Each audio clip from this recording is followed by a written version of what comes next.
Hello guys, welcome back to my YouTube channel yes chem study a way of success. मैं हूं आपका educator Shivam Mishra और यहां पे आपके लिए नेक्स्ट चैप्टर लेके आए हैं साइंस का। जी हाँ, साइंस का अगर देखें तो क्लास 10th साइंस का हिंदी मीडियम वालों के लिए चैप्टर 9 है। चैप्टर 9 है और यहाँ पे आज बायोलॉजी हमारा कंप्लीट होता है। पूरा मैं बायोलॉजी, यहाँ पे जो 4 चैप्टर हैं बायोलॉजी और वो पर्यावरण में आते हैं। जो जैव संसाधन है ये सब पर्यावरण के अंतर्गत आते हैं, उसको मैं लास्ट में क्लियर करूँगा। बट यहाँ से जो chapter number class 10th science का, अगर विज्ञान में क्योंकि हमारे कुछ केमिस्ट्री हैं, कुछ फिजिक्स हैं एंड कुछ बायोलॉजी हैं, जो बीच में बायोलॉजी है जो कि 6 से लेकर 9 तक है। 6 से लेकर 9 तक जो हमारा है ये हमारा बायोलॉजी है, जो 4 चैप्टर है। यानी कि चैप्टर नंबर 1 जैव प्रक्रम, फिर चैप्टर नंबर 2 है मेरे प्यारे बच्चों, चैप्टर नंबर 3 है आपको जीव जन कैसे करते हैं, और चैप्टर नंबर 4 यानी बायोलॉजी में क्या है, अनुवांशिकता एवं जैव विकास लास्ट चैप्टर है बायोलॉजी का। तो पूरा आपको प्लेलिस्ट में मिल जाएगा, जाके वहां से प्यारा सा नोट्स आप कंप्लीट कर सकते हैं। फिर केमिस्ट्री फिजिक्स पूरा कंप्लीट करा देंगे। और हाँ, एक बात और है, पूरा चैप्टर मैं एक वीडियो में दे रहा हूँ। एक वीडियो में पूरे चैप्टर का नोट्स है वीडियो के साथ। वीडियो समझिए, यहाँ पे पढ़िए, फिर इसका नोट्स बना लीजिए। अगर मान लीजिए नोट्स नहीं बना पा रहे हैं तो हमारा टेलीग्राम चैनल है यस केम स्टडी, वहाँ पे संपर्क कीजिए, आपको वहाँ पे नोट्स दे दिया जाएगा। नहीं तो इंस्टाग्राम है, Instagram yes chem study, Instagram पर यस केम स्टडी पर मैसेज कीजिए, वहाँ पे पूरा कक्षा 10वीं का नोट्स आपको हम दे देंगे। ठीक है, प्रोवाइड कर देंगे। तो आप लिखना नहीं पड़ेगा, बस आप प्रिंट करके निकाल लीजिएगा। तो यहाँ पे अध्याय 4 है और ये हमारा बायोलॉजी का क्लास 10th बायोलॉजी का चैप्टर नंबर 4 है अनुवांशिकता एवं जैव विकास। ठीक है, पूरा डिटेल में जानेंगे। चैनल पे नए हैं तो प्लीज़ चैनल को आप सब्सक्राइब जरूर कर लीजिए, बस आपसे यही एक रिक्वेस्ट है। और कोई भी दिक्कत आ रही कहीं पर भी, कोई भी आपका ऐसा टॉपिक है जो छूट गया है तो आप कमेंट जरूर कर दीजिएगा। तो इस आज एक वीडियो में पूरा आपको हम चैप्टर क्लियर करने वाले हैं। तो यहाँ पे सबसे पहले आती है आपकी अनुवांशिकता। अनुवांशिकता को इंग्लिश भाषा में कहते हैं हेरिडिटी। ठीक है, हेरिडिटी कहते हैं। तो अनुवांशिकता होती क्या है, तो जीवधारियों में पीढ़ी दर पीढ़ी विभिन्न लक्षणों के संचरण को अनुवांशिकता अथवा वंशागति कहते हैं। हम लोग अनुवांशिकता को ही वंशागति भी कहते हैं, क्योंकि अगर मान लीजिए बोर्ड एग्जाम में आ गया कि वंशागति या फिर अनुवांशिकता होता क्या है, आप इसको समझाइए। अब वहाँ पे चाहे अनुवांशिकता पूछ ले चाहे वंशागति पूछ ले, तो सीधा एक ही उसका उत्तर रहेगा, जीवधारियों में पीढ़ी दर पीढ़ी विभिन्न लक्षणों के संचरण को ही अनुवांशिकता अथवा वंशागति कहते हैं। जैसे कि बाबा के लक्षण, बाबा आपके होते हैं बाबा, बाबा मतलब क्या होते हैं, बाबा। ठीक है, यानी आपके पिता के पिता के पिता के पिता के पिता के लक्षण उनके बेटे में बेटे में बेटे में आते चले गए। ठीक है, बात समझ आई, यानी कि एक दूसरे से रिलेट है, जुड़े हुए हैं।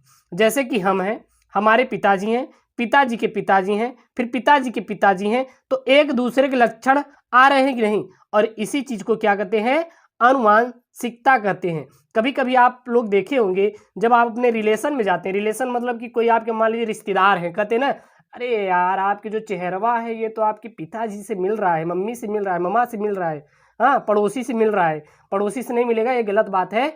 आपके बस किससे मिलेगा, पापा मम्मी से मिलेगा, या फिर आपके किसी परिवार से ही मिलेगा। ये जेनेटिक लक्षण होता है। ठीक है ना, बात समझ आ रही है। चलिए अगला देखिए मेरे प्यारे बच्चों, वंशागत लक्षण। ये वंशागत लक्षण क्या होता है, वे लक्षण जो एक पीढ़ी से दूसरी पीढ़ी में स्थानांतरित होते हैं वंशागत लक्षण कहलाते हैं। तो वंशागत लक्षण क्या होते हैं आपको सीधा बता देना है, वे लक्षण जो एक पीढ़ी से दूसरी पीढ़ी में स्थानांतरित होते हैं वंशागत लक्षण कहलाते हैं। जनन के समय उत्पन्न विभिन्नताएं वंशानुगत हो सकती हैं। जनन के समय जो उत्पन्न विभिन्नताएं होती हैं वो हमारी क्या हो सकती हैं, वंशानुगत हो सकती हैं। अब आते हैं Gregor John Mendel. Gregor John Mendel के बारे में मैंने आपको इनके बारे में डिटेल बना दिया है, जाके वहां पे वॉच कर सकते हैं। बट यहाँ पे इंपॉर्टेंट इसको देख लीजिएगा। ग्रेगर जॉन मेंडल का अगर देखें तो इनका जन्म सन 1822 ईस्वी में हुआ था और सन 1889 ईस्वी में टपक गए थे। टपक मतलब मर गए थे। ठीक है, तो 1822 ईस्वी में जन्म हुआ था और इनकी मृत्यु कब हुई थी, सन 1889 ईस्वी में हुई थी। तो ग्रेगर जॉन मेंडल ने वंशागत नियमों के प्रतिपादन में महत्वपूर्ण भूमिका निभाई तथा इन्होंने मटर के पौधे पर अपने प्रयोग किए थे। तो जो ग्रेगर जॉन मेंडल ने किसका जनक माना जाता है? सबसे पहले यहाँ पे एक हम लोग ऑब्जेक्टिव सवाल उठाते हैं। ग्रेगर जॉन मेंडल को किसका जनक माना जाता है? तो इनको वंशागति का या वंशागत का या अनुवांशिकता का जनक माना जाता है। किसको? ग्रेगर जॉन मेंडल को। क्योंकि वंशागत नियमों के प्रतिपादन में महत्वपूर्ण भूमिका किसने निभाई थी? ग्रेगर जॉन मेंडल ने। तथा इन्होंने मटर के पौधे पर अपना प्रयोग किए थे। जितना भी प्रयोग था किस पे किए थे? मटर के पौधे पर। मेंडल पहले वैज्ञानिक थे जिन्होंने प्रत्येक पीढ़ी के एक एक पौधे द्वारा प्रदर्शित लक्षणों का रिकॉर्ड रखा। मेंडल ऐसे पहले वैज्ञानिक थे जिन्होंने प्रत्येक पीढ़ी के, प्रत्येक पीढ़ी मतलब कि जैसे मान लीजिए एक आप पीढ़ी हो गए, पिताजी दूसरी पीढ़ी हो गए, पिताजी के पिता तीसरी पीढ़ी हो गए, पिताजी के पिता चौथी पीढ़ी हो गए, उनके पिताजी के पिता पांचवी पीढ़ी हो गए। तो जो पीढ़ी दर पीढ़ी है, इन सभी लक्षणों को ग्रेगर जॉन मेंडल ने क्या रखा? रिकॉर्ड रखा, उसका एक ब्यौरा रखें। अब आते हैं मेंडल के अनुवांशिकता के नियम। तो मेंडल के अनुवांशिकता के कौन कौन से नियम थे? तो मेंडल के अनुवांशिकता के प्रमुख देखें तो 3 ही नियम हैं, पूरे हम लोग डिटेल में देखेंगे। तो मेंडल के नियम आधुनिक अनुवांशिकी की नींव है और मेंडलवाद के नाम से प्रसिद्ध है। मेंडल के वंशागति के नियम, जो मेंडल के वंशागति के निम्न 3 नियम हैं। कौन कौन से? पहला है प्रभाविता का नियम।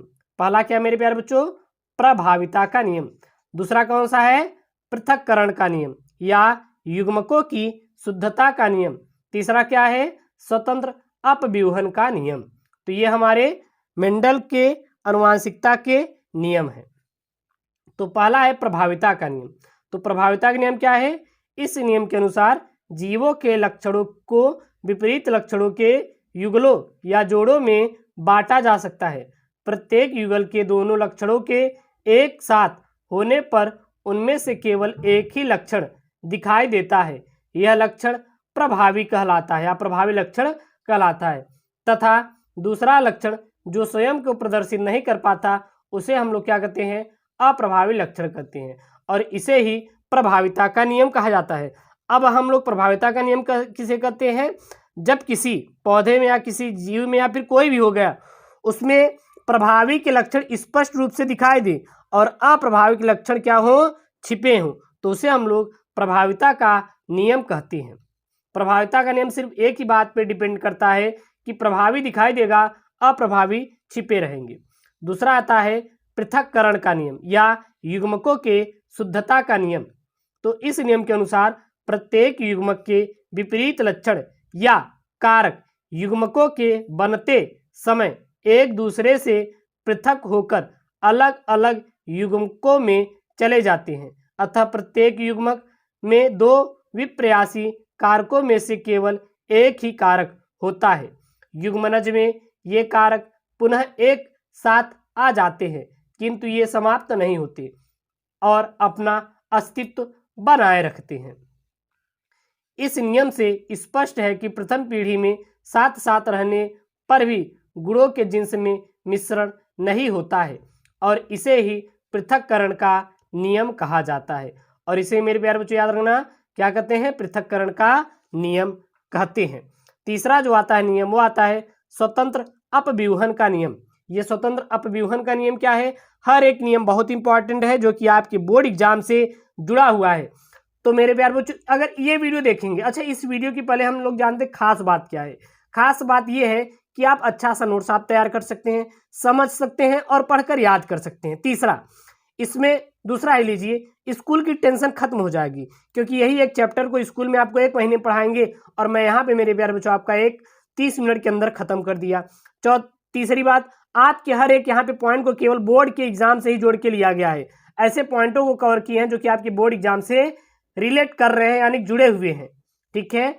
इस नियम के अनुसार द्विसंकर क्रॉस में युग्मक बनते समय प्रत्येक लक्षण के दोनों कारकों का विसंयोजन दूसरे लक्षणों के कारकों के विसंयोजन से प्रभावित नहीं होता है। अतः प्रत्येक लक्षण एक स्वतंत्र यूनिट बनाता है और युग्मक निर्माण के समय मुक्त रूप से पृथक होकर जनकों के किसी भी लक्षण के साथ संयोग बना सकता है।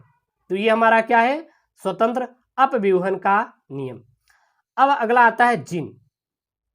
जीन क्या होता है? डीएनए। सबसे पहले आया है डीएनए।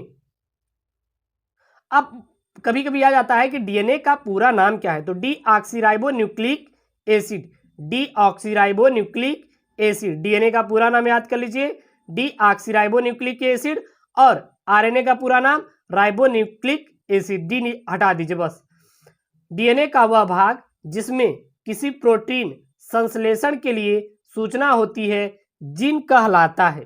तो जीन क्या होता है? डीएनए का वह भाग जिसमें किसी प्रोटीन संश्लेषण के लिए सूचना होता है, जीन कहलाता है। अब आता है मेरे प्यारे बच्चों आपका, मेंडल के प्रयोगों से कैसे पता चला कि विभिन्न लक्षण स्वतंत्र रूप से वंशानुगत होते हैं। यानी कि मेंडल ने प्रयोग तो किया, लेकिन ऐसा क्या था, आप कैसे जान पाए कि जो विभिन्न लक्षण होते हैं वो स्वतंत्र रूप से क्या होते हैं? वंशानुगत होते हैं। यानी कि उस पर कोई प्रेशर नहीं होता और वो ऑटोमेटिक अपने से स्वतंत्र होते हैं, वह एक पीढ़ी से दूसरे पीढ़ी में जाते रहते हैं। तो विभिन्न लक्षण स्वतंत्र रूप से वंशानुगत होते हैं। इस तथ्य को मेंडल के निम्न प्रयोगों द्वारा समझाया गया। जैसे कि मेंडल के तृतीय नियम क्या है? स्वतंत्र अपव्यूहन का नियम के अनुसार जब दो जीव एक दूसरे से अधिक गुणों में एक दूसरे से भिन्न होते हैं, तब उनमें एक गुण की वंशानुगत पर दूसरे गुणों की उपस्थिति का कोई प्रभाव नहीं पड़ता। उदाहरण के लिए समझें तो मेंडल ने एक विकल्पी जोड़े के स्थान पर दो विकल्पी जोड़ों के बीच संकरण कराया।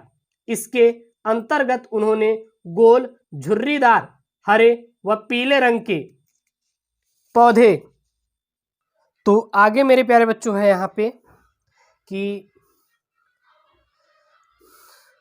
संकरण के उपरांत F1 यानी कि प्रथम पीढ़ी में सभी पौधे पीले व गोल थे जो कि प्रभावी थे, जबकि F2 द्वितीय पीढ़ी के कुछ पौधे गोल बीज वाले पीले तथा कुछ झुर्रीदार हरे पौधे थे जो कि क्या थे? अप्रभावी थे। जैसे कि यहाँ पे आप फिगर में देख सकते हैं, जब एक प्रभावी दूसरे अप्रभावी को लेकर संकरण कराया गया तो जो हमारे लक्षण दिखे वो प्रभावी के ही दिखे। देखिए गोल और पीले, क्या झुर्रीदार बने? नहीं। तो उसमें देखिए गोल वह हमारा पीला बना। ठीक है, अगला है यहाँ पे डीएनए का वाटसन एवं क्रिक मॉडल। डीएनए का वाटसन एवं क्रिक मॉडल, कहीं कहीं एक बात ध्यान देना, कहीं कहीं किक होता है या क्रिक ही होता है। यहाँ पे क्रिक होता है जो भी होता है अपना, लेकिन क्रिक ही होता है जहाँ तक होता है, आप देख लीजिएगा। या फिर कहीं कहीं किक भी होता है, बट इतना क्लियर नहीं है, आप लोग थोड़ा देख लीजिएगा। ठीक है ना, अगर यहाँ पे मिस्टेक होती है इसके लिए मैं माफ़ी चाहता हूँ। यहाँ पे किक ही लगा रहे हैं, बट यहाँ पे आई थिंक क्रिक होता है, क्रिक मॉडल जो भी हो अपना देख लीजिएगा। तो डीएनए का वाटसन एवं किक मॉडल, तो यह है क्या? तो 1953 में वाटसन एवं किक तथा विल्किंस ने डीएनए का कार्यकारी प्रतिरूप प्रस्तुत किया। इसके लिए उन्हें 1962 में नोबेल पुरस्कार मिला। उनके अनुसार क्या था? पहला था डीएनए अणु दो वलयकों या पॉलीन्यूक्लियोटाइड श्रृंखलाओं का बना होता है। दूसरा, प्रत्येक वलयक में हजारों न्यूक्लियोटाइड्स श्रृंखलाबद्ध होते हैं और इसे पॉलीन्यूक्लियोटाइड श्रृंखला कहते हैं। प्रत्येक न्यूक्लियोटाइड्स में नाइट्रोजीनस क्षार, डीऑक्सीराइबोज, पेंटोज शर्करा तथा फास्फोरिक अम्ल का एक एक अणु होता है। चौथा देखें तो एक न्यूक्लियोटाइड का पांचवा कार्बन दूसरे न्यूक्लियोटाइड के तीसरे कार्बन से फास्फोडाइएस्टर बंध द्वारा जुड़ा होता है। पांचवा देखें तो प्रत्येक पॉलीन्यूक्लियोटाइड श्रृंखला का एक सिरा यस डैश से तथा दूसरा सिरा 3 डैश से जुड़ा होता है। एस डैश का मतलब होता है हमारा कार्बन का पांचवा और ये हमारा क्या है? कार्बन का तीसरा। या तीसरे कार्बन से। तो ये हमारा 5वां कार्बन है और हमारा क्या है, तीसरे कार्बन से जुड़ा होता है। डीएनए में 2 पॉलीन्यूक्लियोटाइड श्रृंखलाएं एक दूसरे से विपरीत दिशा में जुड़ी होती है और इनकी एक श्रृंखला में कार्बन 5-3- दिशा में, तो दूसरी श्रृंखला में कार्बन 3-5- दिशा में होते हैं। 7वां देखें तो दोनों श्रृंखलाओं के न्यूक्लियोटाइड के नाइट्रोजीन्स क्षार परस्पर हाइड्रोजन बंधों द्वारा जुड़े होते हैं। 8वां अगर पॉइंट देखें तो एक श्रृंखला में नाइट्रोजीनस क्षार एडिनिन है तो दूसरी श्रृंखला में थायमिन होता है। इसी तरह ग्वानिन व साइटोसिन 2 श्रृंखलाओं में एक दूसरे के आमने सामने होते हैं। एडिनिन थायमिन से A=T, यानी कि A डबल बॉन्ड T भी आप कह सकते हैं समझने के लिए, A डबल बॉन्ड T, और guanine cytosine C triple bond G से हाइड्रोजन बंधों द्वारा जुड़े होते हैं। न्यूक्लियोटाइड्स के बीच की दूरी 39 एंगस्ट्रॉम की होती है तथा एक कुंडलन की लंबाई 34 एंगस्ट्रॉम होती है। डीएनए के एक अणु की लंबाई 20 एंगस्ट्रॉम तक होती है। अब आता है डीएनए का महत्व। ये डीएनए का क्या क्या महत्व होता है, तो डीएनए अनुवांशिक पदार्थ है। इसका सबसे बड़ा महत्वपूर्ण कार्य अनुवांशिकी सूचनाओं को एक पीढ़ी से दूसरे पीढ़ी तक भेजना होता है, यानी कि डीएनए के ही द्वारा एक जनक के लक्षण दूसरे पीढ़ी में जाते हैं। यानी जो जनक होते हैं वो उनके जनक के लक्षण आप कह सकते हैं उनके बच्चों में जाते हैं। किसके द्वारा, डीएनए के द्वारा। यह अप्रत्यक्ष रूप से कोशिका की सभी जैव क्रियाओं का नियमन करता है। डीएनए प्रोटीन संश्लेषण के लिए सभी प्रकार के आरएनए का संश्लेषण करता है। डीएनए पर्याप्त रूप से अस्थायी होता है तथा इसमें म्यूटेशन तथा अनुवांशिकी परिवर्तनों की न्यूनतम संभावनाएं होती हैं। अब आपका आता है गुणसूत्र यानी कि क्रोमोसोम। तो गुणसूत्र क्या है, इंटरफेज केंद्रक का क्रोमेटिन जालक कोशिका विभाजन के समय संघनित होकर धागों या छड़ों से समान संरचनाएं बनती हैं। इन रचनाओं को गुणसूत्र कहते हैं, या इन संरचनाओं को क्या कहते हैं, गुणसूत्र कहते हैं। और गुणसूत्र की खोज किसने की थी, तो गुणसूत्र की खोज स्ट्रासबर्गर ने सन 1875 ईस्वी में किया था। किसकी खोज, गुणसूत्र की खोज। अब आता है गुणसूत्र के कार्य यानी फंक्शन ऑफ क्रोमोसोम। तो गुणसूत्र अनुवांशिकी वाहक है या अनुवांशिक वाहक है। ये डीएनए अणुओं के बने होते हैं जिनमें विभिन्न क्रियाओं के लिए संदेश निहित रहते हैं। गुणसूत्रों के प्रतिलिपिकरण से संतत गुणसूत्र बनते हैं जो संतत कोशिकाओं में पहुंचते हैं। अब आपका आता है लिंग निर्धारण यानी कि सेक्स डिटर्मिनेशन। ये लिंग निर्धारण क्या होता है, तो कुछ प्राणियों में लिंग निर्धारण निषेचित अंडों के उष्मायन ताप पर निर्भर करता है कि संतति नर है या फिर मादा है। बट अलग अलग जीवों में अलग अलग प्रकार से लिंग का निर्धारण होता है। अगला आता है मनुष्य में लिंग निर्धारण यानी कि मनुष्य में किस प्रकार से लिंग निर्धारण होता है। तो मैकलंग के अनुसार लिंग भी एक अनुवांशिक लक्षण है। मानव में देखें तो 46 गुणसूत्र होते हैं, यानी कुल मिलाकर 23 जोड़े गुणसूत्र होते हैं। इन्हीं को 2 भागों में बांटा गया है, एक लिंग गुणसूत्र और दूसरा दैहिक गुणसूत्र। इसमें से 44 गुणसूत्र की 22 समजात जोड़े होते हैं जिन्हें ऑटोसोम्स कहते हैं, और इन्हीं 22 समजात जोड़ों को ही हम लोग दैहिक गुणसूत्र भी कहते हैं। यानी जो 44 गुणसूत्र होते हैं वो दैहिक गुणसूत्र होते हैं, और लास्ट का 2 गुणसूत्र वो हमारा क्या होता है, लिंग गुणसूत्र होता है। मेल में देखें तो XX, मेल में देखें तो XY और फीमेल में मेल में XY और फीमेल में XX के रूप में होता है। चलिए देख लेते हैं, यहाँ पे है आगे वही चीज कि पुरुष तथा स्त्री में लिंग गुणसूत्र का एक जोड़ा भिन्न होता है।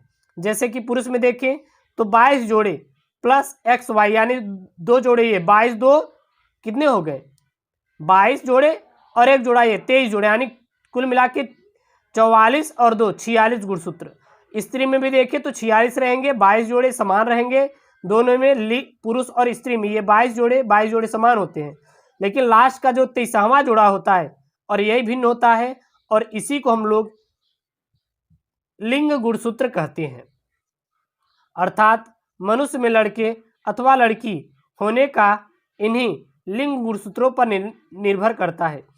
जैसे यहाँ पे देखें तो नर है और मादा है, जब इन दोनों आपस में निषेचन की क्रिया करें तो जब यक्स यक्स मिला तो यक्स यक्स मिला, और जब यक्स और वाई मिला तो यक्स और वाई बनाया। जब यक्स यक्स मिलता है तो मादा बनता है, और जब यक्स और वाई मिलता है तो यहाँ पे नर यानी कि लड़के का क्या होता है निर्माण होता है।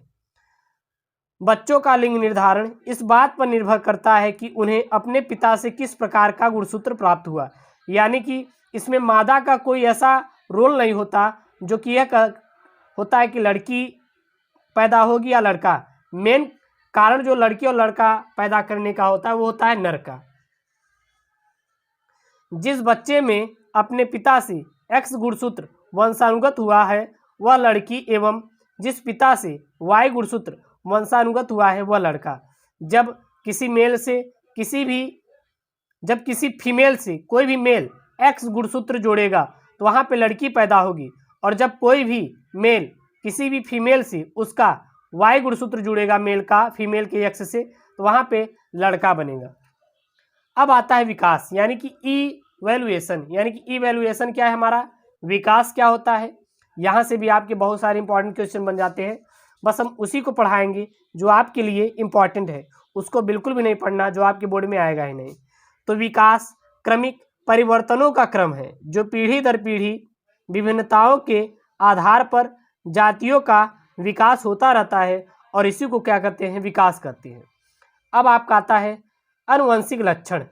तो एक पीढ़ी से अगली पीढ़ी तक पहुंचने वाले लक्षण को ही आनुवंशिक लक्षण कहते हैं, यानी कि माता पिता के लक्षण उनके बच्चों में जाते हैं, उनके बच्चों में लक्षण उनके बच्चों में जाते हैं, और इसी क्रिया को क्या कहते हैं आनुवंशिक लक्षण कहते हैं।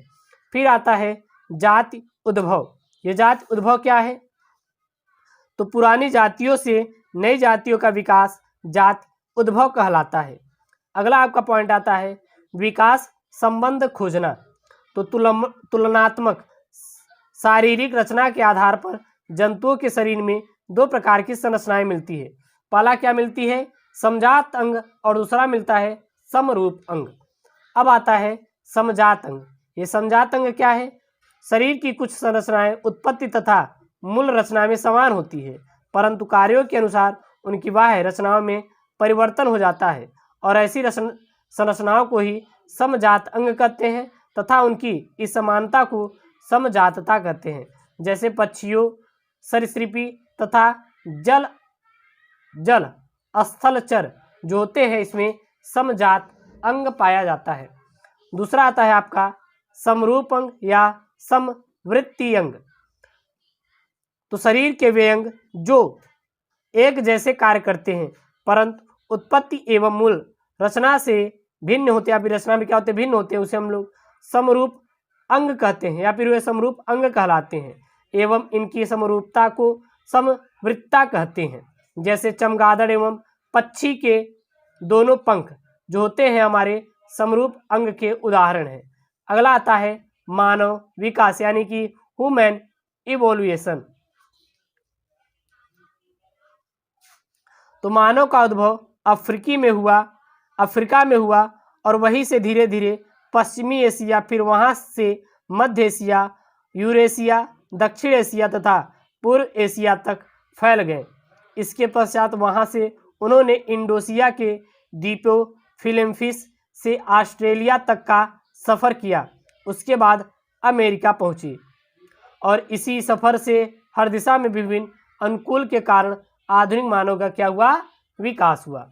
तो जितना भी मैं बोर्ड एग्जाम से रिलेटेड था उन्हीं पॉइंटों के केवल जोड़ा हूँ, और इससे बाहर इस बात की 100% श्योर गारंटी है कि आने वाला नहीं है। बस आप यही नोट्स बना लीजिए और इसी नोट्स को आप केवल पढ़ के चले जाइएगा और देखिएगा पूरा आपका कंप्लीट हो जाएगा। कोई भी कहीं दिक्कत आ रही होगी तो आप बस कमेंट कर दीजिए एक प्यारा सा, हम उसका रिप्लाई देके आपको उन चीज़ों को कोशिश करेंगे कि आपको दे सके। कोई भी इसमें टॉपिक छूटा है तो आप कमेंट कीजिए, मैं उस पर मेरे प्यारे बच्चों अच्छे से वीडियो बना के आप तक दे दूंगा। ऐसी वीडियो चाहिए तो चैनल को जरूर से जरूर सब्सक्राइब करिए। और यहाँ पे आपका क्लास 10th का बायोलॉजी खत्म होता है। ओके दोस्तों, थैंक यू, जय हिंद।